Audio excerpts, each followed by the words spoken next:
Hey, family, thank you for tuning in to the Jamal Bryant podcast. Let's be clear.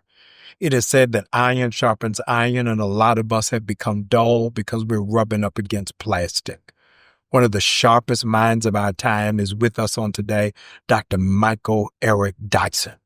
And he is spinning the bottle, talking about everything in terms of present-day hip-hop culture, the illiteracy of the Black church, the critical thinking that is necessary in the country, and the dumbing down that is being celebrated as a top form of genius. Everything that is offensive starts with our mind. Howard Thurman said, with head and heart. A lot of us are taking our hearts and leaving our heads on the table.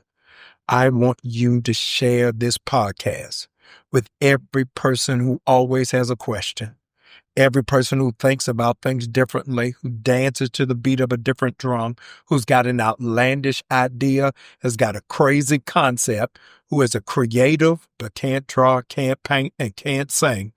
I want them to be a part of it, and I need you to share with them. This conversation, if it will not change your mind, it will at least enlarge it. The richest white boys dropped out.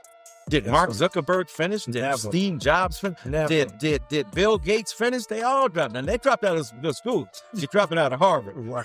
That's different than dropping out of Potomac. But the point is, they pursued their dreams and ambitions. Not like us. It's DEI. Saying you Negroes are not like us, superior white folk, not like us, is arguing that Republicans have got a copyright on what is exactly moral about this community. Not like us is one of the most perfectly fascist statements that has been articulated, and it happens to be in a Black voice. Fascism ain't just an interesting moment on MSNBC. That's right. Fascism has come to your neighborhood. They are banning books. They are banning, therefore, Black bodies, and banning Black brains, and banning Black intelligence. Voting is still a critical means to exercise democratic, small d, energy, and democracy is at stake. And the vote is critical. People died for it.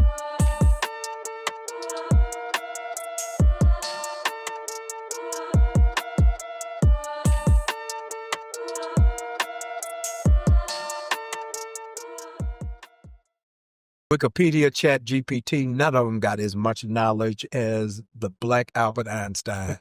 Michael Eric Dyson is in the building. Thank you, sir. Reverend Dr. Jamal Bryant. Mama, I made it. I'm on Jamal Bryant's podcast. Now, if I get to the pulpit, I might go on to heaven. Oh, listen, Lord Jesus. Going to heaven. You got to get there. I needed you to come in and just do a crash course on America's anti-intellectualism. Because of where it is that we are right now, nobody is thinking. Man, I'm so glad you started there. Look, there's a famous book, Richard Hofstadter, 1963, Anti-Intellectualism in America.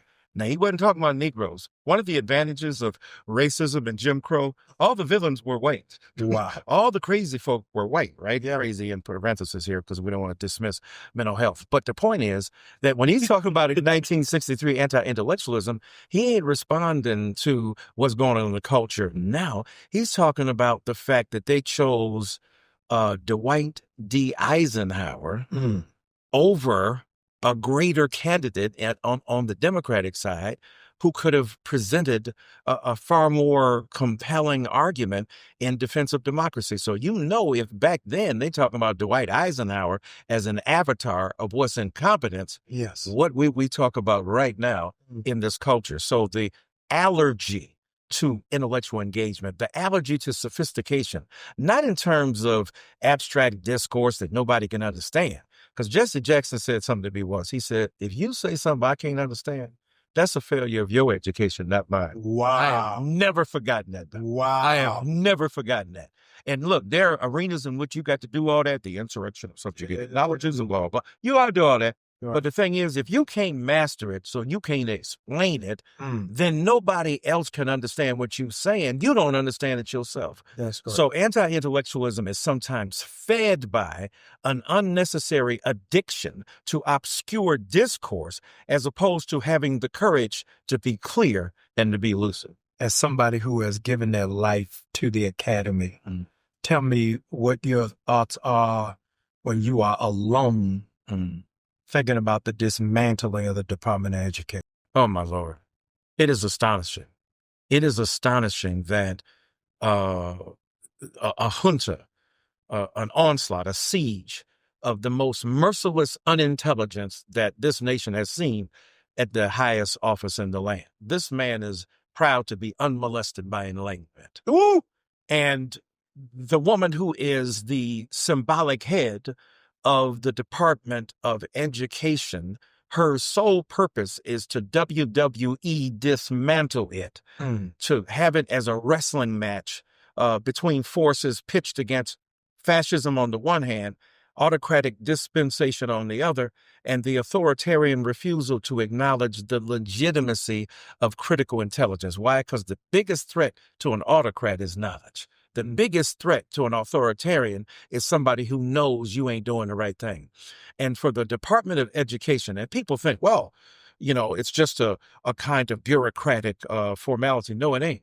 This is where a large part of arguments and court cases about justice and injustice, about racial injustice, happen at that level. So when you dismiss the Department of Education, you ain't just getting rid of a formal bureaucratic procedure. You're getting rid of an avenue that allows us to adjudicate claims about what is just and unjust in America.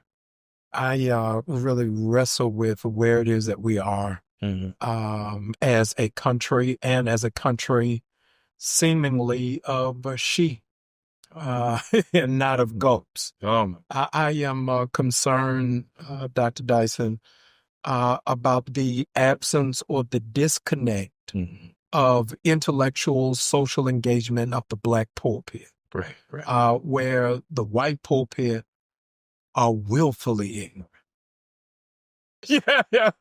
That's on. We not even audited in the class.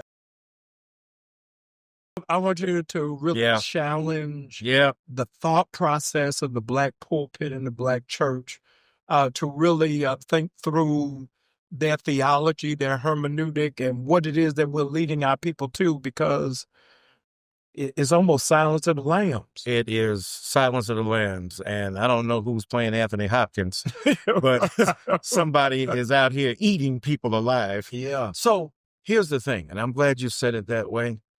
I go to some of these places because, like you, I'm a Black person in these spots, in spaces where actual, real, existing Black people live. And a lot of them go, is that all we're going to do, is sit around here and talk? Is that what? Well, the white boys and the white folk got their intellectuals, but they don't ask them, are they going to sit around and talk? They say, can you frame a document called Project 2025 and legitimately validate what we believe into intellectually credible, digestible moments or sophisticated, erudite expositions about race, about DEI, about class, about culture, about religion. So they use their white intellectuals to further their goals, and we crapping on. Now, I'm not saying that happens every time in every case, but it happens enough where I feel the heat of that resistance. Now, some of us have been eggheads who are horrible as Black intellectuals. No doubt about it. We know that there are bad apples. But for the most part, most scholars have been reared in Black communities that have taught them the necessity of bridging the gap between what they do in the classroom and what happens in the larger culture. Now, not everybody is a public intellectual. They're not going to go on TV. They're not going to explain these things in public, but they're writing the books that inform those who do. Tupac said, I might not change the world, but I bet I'll spark the brain that will. And so sparking the brain that changes is extremely important.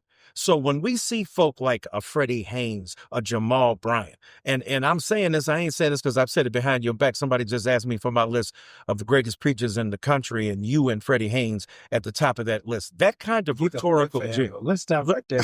Let's burn incense. Right there. I'm on it. I made it. But look at here. That kind of rhetorical genius that you all possess, that ability, you talk about hermeneutic, the ability to interpret the signs of the times, so to speak, and to be able to clearly articulate the base and the focus and the energy that we need to have, that's a gift. And so, but it's necessary that those who possess like gifts, similar gifts, are not moved to make those similar moves. You're in the pulpit, you have ecclesiastical orgasm, but you have no sanctification beyond those walls of those who don't have access to you. You ain't making it plain for those. What the old people used to say, put it where the ghost can get it. Right. And so they can do that rhetorically. They can talk about theology that way. They can speak about some homiletical, exegetical moment, but they can't break it down that if you say Jesus is the light of the world and homeboy can't keep his lights on, what's the disconnect? And so for me, I challenge those of us who are scholars to go into the world, to help the world understand, the Black world, right? The larger world for sure. But in our own worlds, we need to help people understand why it is that these issues are important and why they need to be taking them up. Fascism ain't just an interesting moment on MSNBC. That's right. Fascism has come to your neighborhood. They are banning books. They are banning, therefore, Black bodies and banning Black brains and banning Black intelligence. And what we have to do is to resuscitate them, to recuperate them. Our churches should be warehouses for the intelligentsia of the community, where we are teaching the very books that they are banning in these schools. If we could do that, we could change our worlds in a very powerful and tangible fashion. No, I love it. I wanted to ask you if you could speak to, for one moment, almost as an elder brother, as a statesman in the community, what would your conversation, if it's not me sitting in this chair, if it's Shannon Sharpe sitting in this chair, you would say what to you? Well, Shay got a heck of an audience, number one. Shay got a Club Shay. And I have been on Club Shay. Now, I was on Club Shay before they were doing it like he doing it now. Yeah, you were pre-cat. Cat Williams. You were pre-cat. Nah. Yeah. But tell you one thing. Okay. I was pre-cat because cat that changed the game. All of it. So, but I think a Shannon Sharpe, to his credit, allows people to come on and show. Some people criticize him for this, but the beautiful thing, he lets you stretch out. He gonna let you say what you gotta say. None of these sound bites where, oh, I was misinterpreted. No, you spoke for about 10 minutes on that one subject. I don't know what else it was, dog. Yeah. But that's on you. Right. And that's a genius, Doc, in its own right. Similar to you, you know how to guide a conversation. You know how to get people to bring out their best. And the best hosts are capable of doing that. You want to have just enough to tease what somebody believes, but you want to give them space either to surrender to a larger moment and purpose that illuminates the context for everybody. And you want to be able to have the possibility of being clear in a context where you have the space to break it down. And I think Shannon Sharpe did that has done that in a brilliant way. And we know his recent troubles and trials. Thank God that stuff was at least legally situated. I think he'll get back on the path. But what he and Ocho Cinco are doing, that revolutionized that platform. Now, the question is, what do we do? What advantage do we take of that moment? It's not about simply pop culture, though that's a critically important. You are a figure in pop culture. You address pop culture. That's extremely important because that's where people live. And we live by analogy and metaphor. It's like this, the Real Housewives of, or it's like this, what we're doing on TikTok. So we have to take those things seriously. But at the same time, we got to say, but at the end of the day, what do we do with algorithms? What do we do with social media? What do we do with Club Shay Shay? What do we do with a podcast? We begin to formulate ideas and principles that allow ordinary citizens to have a sense of how much power they possess, the things they have to do, and what the agenda is for their daily life. No, that's critical. I gave away, Doc, maybe $2 million worth of scholarships to HBCUs for students out of our congregation, to 235 students. That's big. We're now giving away scholarships for young people to get a trade. Oh, I saw you on that. That was brilliant. I want you to talk about, even from the academy, why we need to let the left hand know what the right hand is doing, because there's going to be a need of 300,000 plumbers in the next 4 years. There's going to be a need of 275,000 HVAC. Right. Right. The next 2 years, and we don't have anybody in position to be able to do it. And making money. Can y'all with no student loans? Come on, Doc. I mean, you know. So the thing is, look, we need Du Bois and we need Booker T. So Booker T in terms of sit down, you pay where you are, the agrarian ethos. In other words, the practicality of capital at that point. That's extremely important. We ain't getting down with his educational agenda, but Du Bois takes care of that. But we need both and, not either or. And we don't need to look down our noses at people who actually made a living. Many of us in the black middle class and the upper class rolled those elevators and escalators up based upon the capital procured by people who were tradesmen and women in our own community. That's right. Right? They were doing the hard work. My daddy had to drop out in the 8th grade. My daddy from Albany, Georgia, right up the road here. And my daddy was blue-black. And so I joke about bringing light skin back, but I saw, right? I'm helping you, Drake, but hold on, we'll get to you in a minute. So the point, I'll be sure. So the thing is, thank you, Quincy, for introducing me. But the thing is that I saw how he was mistreated by black people, treating him like a simian, like he was an ape, like he was a throwaway because he was a dark-skinned black man. So I saw that. And what those consequences are, that made a huge imprint on me. He lived by the brawn and the sweat of his brow. He was a muscular man, and he did work, and it was honorable work, and he went to work every day as an arc welder in, a factory in Detroit, a wheel breaking drum factory. That is honorable work. And men and women who choose not to go to higher education must have a space and a place where they are allowed to learn a trade and do something with it. Guess what? Because the richest white boys dropped out. Did Mark Zuckerberg finish? Did Steve Jobs finish? Did Bill Gates finish? They all dropped out. And they dropped out of the schools. You're dropping out of Harvard. Right. That's different than dropping out of Podunk. But the point is, they pursued their dreams and ambitions. So we've got to open up some space for ordinary citizens who are working class and others who make choices about trades to allow them to exist in that world. Because look, only a small percentage of Americans are college educated. Right. It's a very small percentage. So that means the rest of the world can't be dissed and dismissed. And in our communities, we have to embrace them. And especially one of the great places to do that is in our church. No, that's great.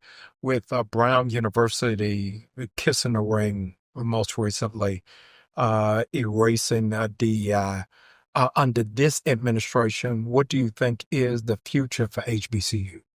Well, we got to continue and persist. The thing is that my pastor, Reverend Dr. Frederick Sampson, may he rest in peace, used to say, we have already come through what we've come to. So this ain't nothing new right here, Doc. You know the old school did it. Watch out now. Yeah. God stands on tiptoe expectancy. That's right. Right? And he said, just to chase this little rabbit, when he was talking about the kid in the Gadareans, right, in the garden who had lost his mind, he said, it's all right to visit the graveyard, but you ain't got no business making it your address. So anyway, Doc, we're just giving you just like you dropping lyrics from Jay-Z, we dropping lyrics from the greats because they said some great stuff. We'll get to William R. Jones later. Oh, man. William Augustus, God sits in sympathy with those who are marginalized. Come on, Doc. Come on, look at, see, this is why this man is genius. So he can run the gamut. Reading list. He can run the gamut. But the thing is that when we think about where we are as a people and struggling to find our own footing in the midst of a culture, we got to remember we built these institutions, these HBCUs. We built them when we had nothing in the bank. We built them when we had vision and imagination, and we leveraged that vision and imagination against what they could do to us. Howard Thurman said, refuse the temptation to scale down your dreams to the event, which is your immediate experience. This thing you're confronting right now cannot exhaust the infinite possibility that God can bring to you. So he said, our slave foreparents imagined a different world. They were enslaved, but they began to imagine something beyond that. And if they could do that with the little they had, my God, what can we do with these great institutions, 100 and so of them? And we have to remember that unless God resigned, God's still in charge. Either you believe what you said all them years when it was convenient to say it. Now when you need it, as Dr. Sampson used to say, you don't need a spare tire till your car breaks down. So the car done broke down. Do we have a spare tire? Yeah. And is that spare tire the kind of faith, the kind of hope, the kind of belief that we have always proclaimed to be the basis of our existence? So we ain't going nowhere. This man got to leave in 3.5 and whatever years it is. And God is still God, and people choose who they will. Now, when people say, well, is God going to put some? God ain't putting nobody in office. Right. Voters did. Yeah. Don't blame that on God. Because if you say God put your man or woman in office, then what happens when your man in office don't make it? Did God put them in? Right. Did God put the person in now? Leave God out of that. Right. God gives you the principles that God wants to see prevail: justice, mercy, kindness, compassion. It's up to us because it's a co-creation. What will we do to choose to either embody those principles or deny them? And I think, look, as bad as these people are, they ain't the worst we done seen. There's a great book by a guy named Stephen Hahn, H-A-H-N, called Illiberal America. And he traces illiberal, because liberalism is not liberal versus conservative. As you know, liberal democracy means we dealing with civil rights and civil liberties and the ability of us to enjoy democracy. Right. Illiberal means anything that creates tensions and challenges. So anything that creates intolerance of the acceptance of the other. And he said, y'all think that's something that comes about every now and again. He said, that's built into the architecture of the nature of democracy. So calm down. Now, it doesn't mean that we don't take it seriously, but it's been there all along. It's been incipient and inchoate. So to a certain degree, inchoate in this particular age, but it's been repeated from time and time and again. And when you remember that, then you can just say, all right, we got enough resource here to fight back against this fascism. We did it before, we can do it again. That's what David did, right? I've already faced this giant. Now, it was a bear. But it was something else. And I can't wear your armor. Right. I can't use your civil rights discourse. I can't use what you did, Saul, but I can take up the 5 smooth stones I got, the top 10 hits I'm articulating, the understanding of the world, and challenge the infrastructure of evil that I see before me. If we were to corral all of the Black leaders into the room of the civil rights elected Black caucus, heads of Black denomination, and you are doing the master class, you would tell them the 2 things you think our leaders need to be focused on right now is what? Getting Negroes to vote, number 1. I know that sounds traditional. Look, think about this. The woman who was against that man in the last election, do you actually think anything like what we see going on now would occur? I doubt it. No. But a lot of people, ain't no difference. They about the same. The parties are about the same. Man, don't make me cuss up in here. Right. So the thing is that voting is still a critical means to exercise democratic, small d, energy, and democracy is at stake. And the vote is critical. People died for it. I know people say, well, don't tell young people what the price was to be paid because there's some issues that are involved right now. It's not just about the past, it's about the present. I agree with that. But at the end of the day, people shed blood for that right. And you ought to remember that. Don't live in what Gore Vidal called the United States of amnesia. Revoke your citizenship in that and join the kingdom of Miller. Take thou these stones and make them as a memorial so that when your kids ask you what it was that you confronted, you can tell them that story. But voting is critical because we have used that vote to leverage the authority of our community against others. And then secondly, to have lifelong learning, not just education. Education is the formal establishment of the possibility that is schooling is. Let me put it that way. Schooling is a formal establishment of the infrastructure of learning that we perpetuate legacies of democracy. That's cool. But lifelong learning means even if you ain't in school, you're reading, you're reflecting, you're thinking. And why is that important? And why would I say that to that group? Because we've been captive of, let's just say, white evangelical piety. You remember Reverend Jackson, again, to quote him when he said, you got Martin Luther King Jr. on your wall with Billy Graham in your pulpit. Ooh!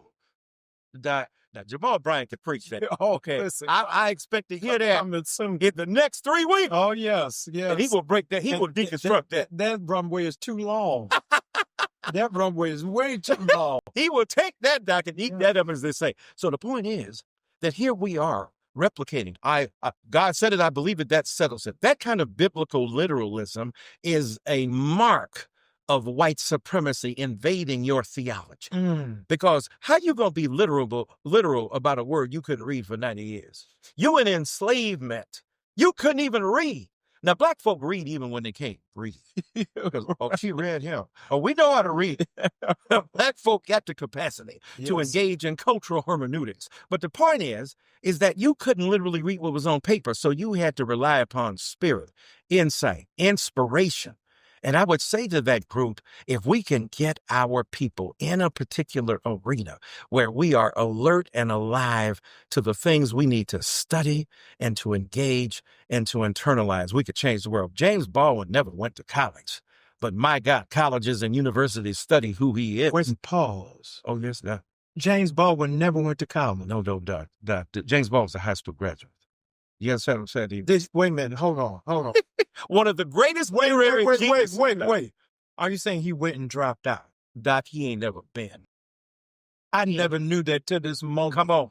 I quote James Baldwin backwards and forwards. Listen here. I don't know what we're doing. I know I'm breaking protocol, but today is his birthday. So here is a man who said Henry James on the one hand and the King James Bible on the other. And he generated words, sentences that needed commas to slow them down, that needed grammar to regulate the cadence of his high intelligence. This was a man so deeply ensconced in the American literary tradition that his genius is unmovable. This man never went to college, guys. But that's the kind of genius that he is. And Ralph Ellison only went to Tuskegee for a semester or two. And then he said, I can't pay that money, and I'm trying to be a jazz musician. So when you batted your kids, I'm going to drop out, I'm going to spit these lyrics.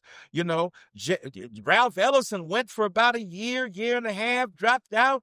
And look at the genius that man possesses. If God gave it to you, can't nobody take it from you. But what did they both do? They nurtured it. They read. They read incessantly. They read everything they could get their hands on. Their intellectual curiosity was astonishing. So can you imagine having those figures? If you learn to read and you learn to think. Look, Homer could neither read nor write. Ain't nobody going to call him illiterate. Nas dropped out in the 8th grade. It's only right that I was born to use mics. And the stuff that I write is even tougher than dice. I'm taking rapping to a new plateau through rap slow. My rhyming is a vitamin held without a capsule. I mean, look at the metaphorical intensity, the symbolic analogies that they articulate. The best of our tradition has not necessarily gone through school, but they've been schooled in a university of consciousness that God bequeathed to them. I need a nap. I need a nap, a Red Bull, and a Gatorade. So tell me what your thought is. You often quote Tupac. Yeah. I wanted to hear your analysis of present-day hip-hop. Oh, man. See, I'm an old man. And I like to understand what they say. And sometimes I joke, I say, look, we in Atlanta. You know, I love you, feel to the wrong time, hood travel, fit travel, Migos, I like, but what you saying? You're a genius. Now, I'm using that facetiously. Yes. Because one of the reasons they obscure their language is because when they were clear, they were still being hurt and harmed by a police state that understood exactly what they were saying. So sometimes they obscure that language to communicate among themselves. So I respect that. The blues did the same thing. It's a sensibility. Some of this postmodern hip hop is about ethos. It's about emotion. It's about intensity. So I respect that. But I also respect the high literacy. We're talking about James Baldwin. A lot of these kids who are geniuses ain't even gone to college. If it's amazing what James Baldwin did, and it is, and it's amazing what Ralph Ellison did, and it is, I mean, to think about, Jay-Z ain't been to college. God forgive me for my brash delivery, but I remember vividly what these streets did to me. Imagine me allowing you to nitpick at me, portray me like a pickaninny. Busta Rhymes, these cats didn't go to college. Tupac, somebody wake me, I'm dreaming. I started as a seed, the semen swimming upstream, planted in the womb while screaming. On the top was my mops, my pops, my mama hollering, stop, from a single drop. This is what they got? Not to disrespect my people, but my papa was a loser. Only plan he had for mama was to blinker and abuser. And even as a seed, I could see his plan for me, stranded on welfare, another broken family. I mean, when you think about the high intelligence, Tupac read stuff on literary theory. I went to the place where he had his books, and this cat was a genius. He's reading about Stanislavski. He's reading high art. He's reading about the nature of how you craft a scene. This is the kind of stuff he consumed. So when we think about hip hop now, the golden age was, let's just say it, in the late 80s, but especially the early 90s, when you got Nas and Jay and Biggie. Who the F is this paging me at 5:46 in the morning, crack of dawn, and now I'm yawning, wipe the coal from my eye so I can see who's paging me and why. This guy's writing novels, right? And so you could feel the pipes bleeding, right? You could Jay-Z's cadence, right? This one is for you. This one is for you. I'm cutting it up. When Nas is articulating his high cerebral index of his consciousness of the world, it's astonishing. Or Lauryn Hill, even after all my logic and my theory, I add a cuss word so you ignorant niggas, Negroes hear me. Right, we can cut that. You ignorant Negroes hear me. So my point is, there is a level of genius and control and astonishing insight, literariness of the best of our tradition. Now, I ain't gonna lie, some of this stuff is lost, but look, most of gospel music is whack. Let's just be real. Most of what's going on in opera, it ain't hitting. Right. The thing is that it's the greatness of the greatest figures that remind us of something. Jesus will never say no. Stop lying. He told you no this morning. So you up here singing theologically suspect music, right? Mm. And some of it is uninteresting. Just because you converted don't mean you ain't got to be interesting. Right. Right. And so the best of our artists have often understood that hip hop still maintains a level of high intelligence. The underground in hip hop and is powerful. And the argument I make too, to come to say the biggest beef in recent time and an unprecedented beef that got into the world was the Kendrick versus Drake beef. And a lot of people expect me to say, well, I know you love Kendrick, and I do. He's a socially conscious person. I do. But I thought what happened to Drake was unfair in this sense. The song is the song. Whatever you think about it and how they got down and who won and all that, I ain't do that. But Not Like Us is the perfect theme of a Trump presidency. Mm-hmm. That is using ICE to exterminate, deport, and get rid of undesirable elements. Not Like Us is DEI. Saying you Negroes are not like us, superior white folk. Not Like Us is arguing that Republicans have got a copyright on what is exactly moral about this community. Not Like Us is one of the most perfectly fascist statements that has been articulated, and it happens to be in a black voice. So I was at the Super Bowl. Trump in the stands, Kendrick on the field. And even though Kendrick is articulating ideas to challenge the hegemony of a narrow Americanism, at the end of the day, that Not Like Us sentiment is a Manichaean distinction between us and them that replicates the very thing it claims to attain. Just take the mic out of the stand. Don't even drop. Just throw it across the studio. Just Doc. I mean, this is why it's necessary to have conversations between people. If I could see a Jamal Bryant speaking to a Drake or a Kendrick Lamar, and to have that kind of genius and knowledge you have rhetorically, because both of y'all rhetorical geniuses, but where do they meet? Can we understand what the rhetorical genius of a Jackie Thompson versus what's going on with Glorilla or a Gina Stewart up against a sexy red, and to understand, because all of you are geniuses at rhetoric, but what is the function, purpose, and point of that genius and that rhetoric, and how can we use it to satisfy a liberation demand for our people? Now, that doesn't mean that everything is judged against it, because sometimes you just want to have fun. Sometimes you just want to blow off steam.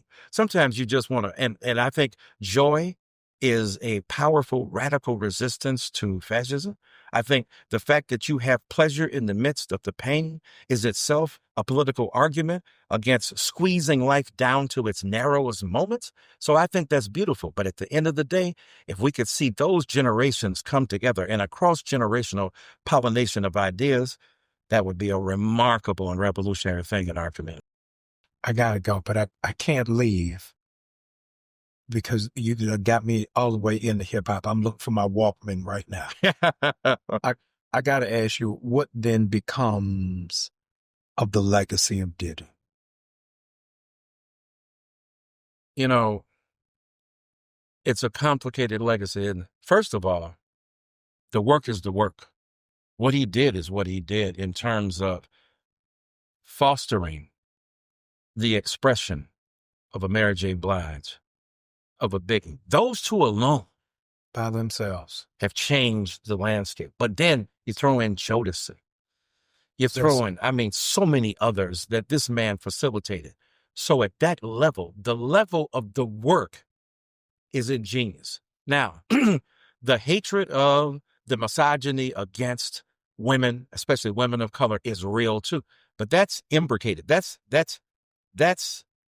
implicated in the very existence of hip hop and the church. It's right, because we know can't stand up here because you have not been ordained. You're a woman. You can't speak from this church. That's polite sexism, but it's still patriarchy at its worst. And so when you ask where they learned it from when they're in church, when they say you can't step up here. And this woman got a PhD. This dude ain't been to college, but God bless him. He got a hoop and a horn. But at the same time, he is to be deferred to in a way that the woman who has gained that knowledge cannot even be acknowledged for. That is a deeply sexist moment in a patriarchal culture. Now, that doesn't mean, therefore, we let Diddy off the hook, because what he did against Cassie is evil and wrong. At the same time, when we look at the legal system where others have been treated in a different way, we know he was mistreated in a racist fashion, in terms of whether or not he could even get out of jail while he's awaiting trial, or even now. Yes. Right. And he was, a predominantly white jury sneered at the prosecutors. Rico? Right? Dave Chappelle said, I ain't gonna be a Rico when you one man. Right, yourself. Now, that is not to, for those who are listening, and I don't want any feminists or womanists to think, oh my God, of course, he would dismiss the evil, the malevolence against women will not be solved in the Diddy case. That would be easy. The deeper issue is, can we look at a culture that produced a Diddy on a daily basis to believe that women's lives were disposable? And in this culture, we learn that at every level. How do we resist that? How do we speak about a feminist ethic that would interrogate the critical patriarchal practices that pass for common sense, that pass for, boys will be boys. So we want to acknowledge that. At the same time, in a culture that has what they call carceral logic, imprisoning people based upon certain principles, we know that it's always been unjust toward us. And just because we hate what Diddy did and despise the consequences of his actions doesn't mean simultaneously that the criminal justice system has been disposed against us from the get-go. Michael Eric Dyson, thank you. Thank you, my friend. I feel like I'm in 106 at Park. Lord have mercy. I'm telling you, done took me in the underground. He just got trapped in the cipher right there. Listen here, I'll come back for part 2. You got to come back for part 2. You are a walking, living legend. Bless you, my friend. If they still have funding, we will put you in the Smithsonian. Thank you so very much for hanging out with us on that. Michael Eric Dyson, know him, love him, learn from him. Bless you, Dan.